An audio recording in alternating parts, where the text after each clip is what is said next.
welcome back to my channel. If you are new here, I am Sadaf, a Merge developer, and today is day 11 of the Merge interview question series. I have added the playlist link in the description, so make sure to check it out for your upcoming interview preparation. So without any ado, let's get straight to the point. Today's first question is related to React.js. The question is, what is React Router?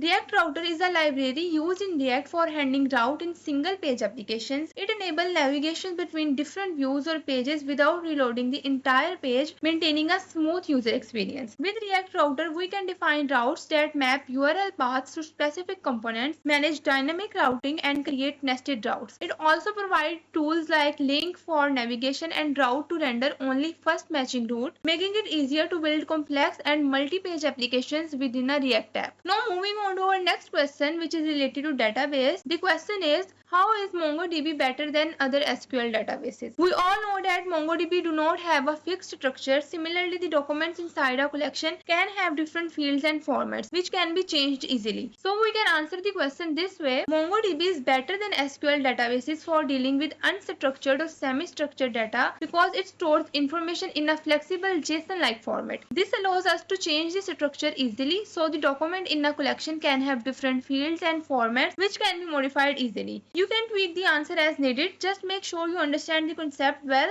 instead of memorizing it. So with that, let's move on to the third or last question for day 11. The question is, how do you insert a document in a MongoDB collection? This is an important question, and it is also crucial to know how to update, find and delete documents in MongoDB. You should be familiar with the CRUD operations in MongoDB. I will show you how to do this practically, but first let's discuss it. To insert a document into a MongoDB collection, we can use the insert one or insert many methods. Insert one adds a single document and insert many adds multiple documents. To update documents, we can use update one or update many. Update one updates a single document and update many updates some multiple documents. To find documents, we can use the find method which gets the documents from MongoDB. And to delete the documents, we can use the delete one or delete many. Delete one deletes a single document and delete many deletes a multiple documents. Now let's see how to do this practically using the command line.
you understand how we apply the CRUD operations by using the MongoDB methods. And that's the wrap up day 11 of our MERN-STACK interview question series. I hope you found this series helpful for your upcoming interview. If you did, make sure to like this video and subscribe to my YouTube channel for more interview questions and coding tips. Don't forget to follow me on Instagram. I have included the link to my Instagram account in the description. Thank you for watching. Allah Hafiz.